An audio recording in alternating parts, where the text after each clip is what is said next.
Bueno, esta es la segunda parte, diríamos, del tema de la fisiocracia, y habíamos quedado un poco en explicar las clases sociales según el doctor Quesnay, ¿no? Entonces podemos empezar explicando qué rol juega el agricultor, ¿no? El agricultor es claramente la clase productiva, diríamos. ¿Por qué? Bueno, está bien decirle pone el cuerpo a la actividad agrícola. ¿Qué significa esto? Que va a comprar las semillas, las va a plantar, las va a cosechar, las va a cargar, las va a llevar, bueno, como les decía, hasta el campo, las va a sembrar, las va a cosechar, va a vender la cosecha, le pone el cuerpo a la actividad. Va a vender, ¿no es cierto?, la cosecha, y con el producto de esa cosecha va a ir y va a comprar el pan que va a fabricar la artesana, ¿no es cierto? Y el excedente de todos sus gastos, ¿no? O sea, los que realiza para producir y los que realiza para vivir, va a constituir también la renta que le tiene que pagar al terrateniente.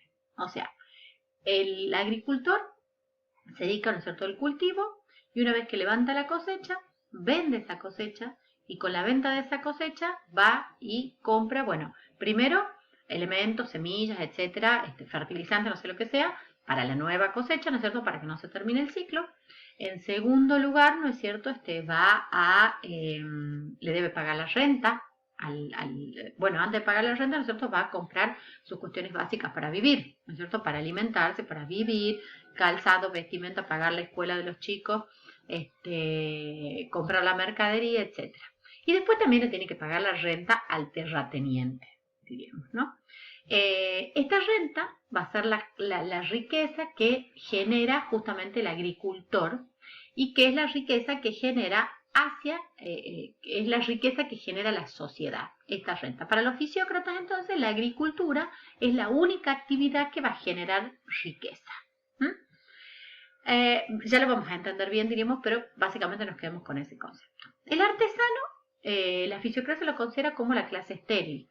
No porque sea una clase, diríamos, que sean unos vagos, que no sirvan, no, se le dice clase estéril, básicamente, porque los artesanos y los comerciantes para la fisiocracia no producen riquezas, ¿no? ¿Por qué? Porque la sociedad no es más rica o menos rica luego de que los productos de la naturaleza son transformados por los artesanos o trasladados hacia los artesanos, diríamos. Estéril no significa, como les decía, inútil. La artesana transforma la masa, ¿no es cierto?, de trigo en delicias dulces, en delicias saladas, etc. Es muy bueno que se dedique básicamente a producir pan para que todos los franceses puedan disfrutar, ¿no es cierto?, de el pan, las medialunas, las facturas, las tortillas, etc. Pero su actividad, dicen los fisiócratas, no hace más rica a la sociedad francesa. Y finalmente el terrateniente, diríamos que pasa. Bueno, el terrateniente no produce bienes agrícolas, no produce bienes elaborados. Vive de la renta, y vive de la renta que el agricultor le paga por trabajar sus tierras, es decir, vive de renta. Los fisiócratas, eso sí es importante, observar que la producción agropecuaria, diríamos, genera una riqueza tal que después de cubrir todos los gastos y todos los costos, ¿no es cierto?, le va a permitir al propietario recibir un ingreso sin haber puesto el cuerpo en la producción. O sea, el propietario de la tierra, que es el terrateniente, diríamos, ¿no es cierto?, va a recibir un ingreso. Y él no hizo nada, diríamos, bueno, es decir, no hizo nada. Heredó unas tierras, las mejora, las mantiene, diríamos, pero no las produce. Entonces, según el pensamiento fisiócrata, al existir una única fuente de riqueza, que es la tierra, el terrateniente, como propietario de la tierra, debería pagar un único impuesto que es lícito cobrar, el impuesto a la renta de la tierra. El Estado tiene que eliminar cualquier otro sistema engorroso heredado de la Edad Media, del sistema impositivo, de los impuestos, ¿no es cierto?, que hacían a la recaudación impositiva justamente muy difícil y muy costosa, diríamos. Y diríamos, termina, ¿no es cierto?, con esta herencia de la Edad Media de la cantidad de impuestos, y solo va a cobrar un único impuesto a la renta de la tierra. Bien, vamos a ver también ahora fundamentalmente el rol del Estado, ¿no? El rol del Estado para los fisiócratas. Bueno, los fisiócratas propugnan incondicionalmente, diríamos, el liberalismo económico, ¿no? El libre cambio. O sea, sus recomendaciones van a ser opuestas a las de los mercantilistas, que creen que es necesario intervenir o que el Estado debía intervenir en la economía para que las grandes compañías nacionales obtengan abultadas ganancias en relación con el comercio exterior, ¿no? Debido al comercio exterior. No, para los fisiócratas el Estado no debe intervenir para modificar las leyes que rigen la naturaleza. El orden natural beneficia solo, o es el único, diríamos, que beneficia a la agricultura. Por eso van a sostener que se deben despojar, ¿no es cierto? Se debe despojar al campo francés, diríamos, de todas las trabas y de todas las regulaciones que el Estado pueda tener para con el campo francés. Y de esta manera se aumentaría la producción agraria y crecería también la riqueza. Entonces van a rechazar el proteccionismo y van a exigir que se libere el comercio para que el campo pueda colocar todos sus productos en el extranjero. Bueno, es otra teoría económica, diríamos, muy valedera porque se utiliza mucho y hasta el día de hoy hay muchos elementos de la fisiocracia que los utilizamos en la actualidad. Y en Argentina, diríamos, en algún punto somos algún tipo de fisiócratas, ¿no? Entonces, bueno, la idea es preguntarse de dónde salían todas estas ideas. ¿Quiénes eran los fisiócratas? ¿Qué personalidades llegaron a ser sus mayores referentes, diríamos? ¿Dónde se reunían? Es interesante conocer que a ellos se los llamó, diríamos, los del Club del Entresuelo, ¿no? Porque el doctor Quesnay no estaba solo, diríamos, en esta gran hazaña, en esta cruzada. Con el correr del tiempo se sumaron decenas de seguidores que se reunían para escucharlo, se reunían para intercambiar ideas en lo que se conoce como el Club del Entresuelo. El pensamiento del doctor Quesnay ha sido muy bien recibido por las clases acomodadas de ese momento. Perdón, se me cortó recién. El tableau économique, ¿no? El cuaderno económico va a recibir un éxito, va a ser exitoso, pero de manera inmediata ante el rey, ante la corte, ante los mismos discípulos del doctor Quesnay, quienes van a seguir las enseñanzas de su maestro con gran fidelidad. Si sos fisiócrata, sos fisiócrata. Es así que la sociedad francesa los va a llamar la secta de los economistas, ¿no?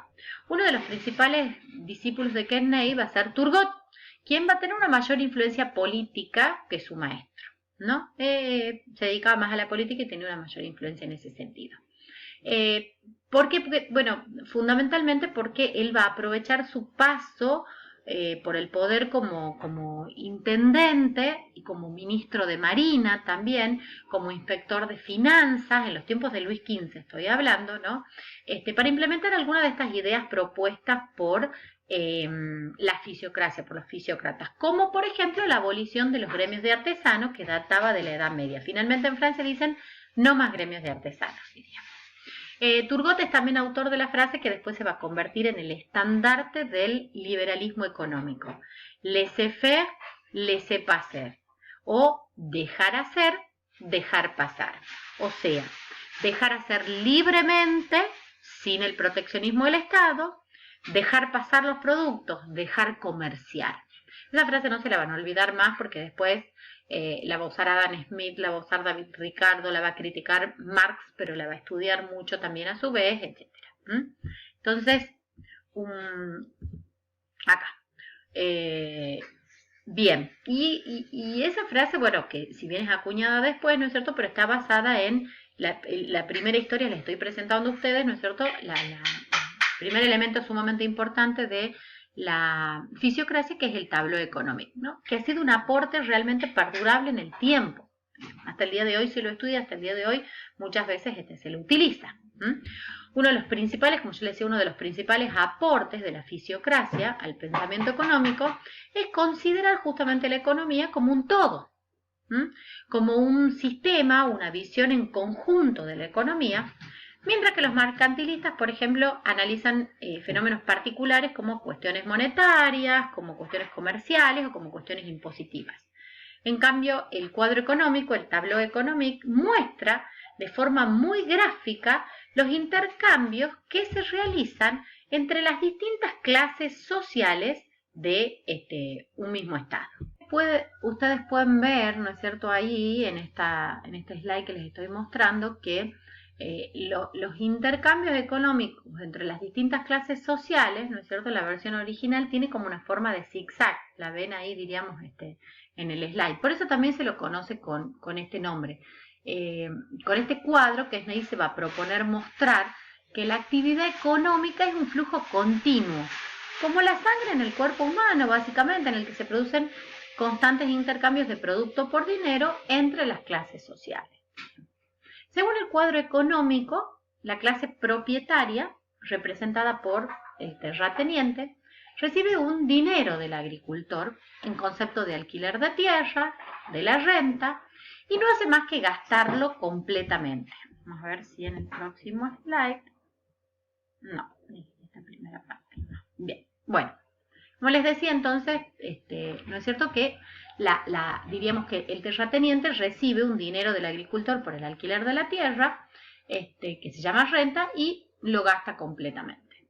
La clase estéril, que son los artesanos, van a gastar también todos sus ingresos, ¿no es cierto?, en su subsistencia y en transformar los productos que recibe del campo, del agricultor, sin agregarle mucho valor al proceso, dicen los fisiócratas, ¿no? Entonces, la clase estéril va a recibir dinero de aquellos que puede ser un agricultor, pero puede ser un terrateniente también, que le compran, ¿no es cierto?, los productos elaborados, que le compran el pan, que le compran la mesa y la silla, que le compran la ropa ya elaborada, etc.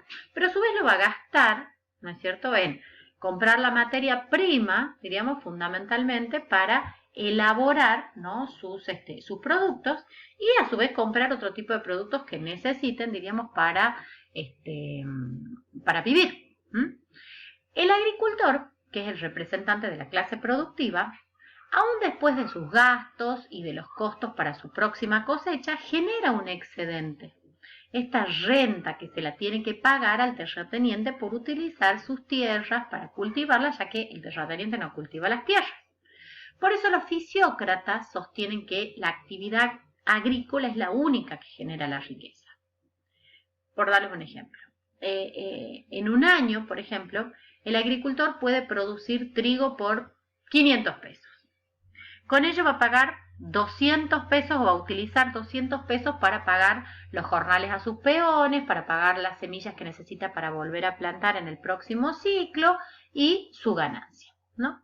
Es decir, que el agricultor, que es la clase productiva, gasta 200 pesos en sí misma. De los 300 pesos que le quedan, el agricultor, por ejemplo, puede gastar 100 pesos en la clase estéril para pagar, para adquirir nuevos bienes, nuevos servicios, zapatos, galletas, panes, pantalones, mesas, silla, etc. O sea, son bienes manufacturados que se elaboran a partir de la riqueza de la tierra, pero que el sector agrícola no los elabora, no los produce, diríamos. Después de que el agricultor gastó 200 en sí mismo y 100 en la clase estéril, ¿no es cierto?, que compra cosas para vivir, le quedan 200 todavía. Ese remanente que surge luego de haberse descontado, diríamos, todos los gastos para vivir y para poder producir. Esos 200 constituyen la riqueza generada por la actividad agrícola. Esos 200 constituyen el producto neto. Y tengan muy presente también esta palabra, el producto neto o el produit net también se llama, ¿no? Es muy importante que tengan en cuenta esto del producto neto, que es la ganancia para los fisiócratas.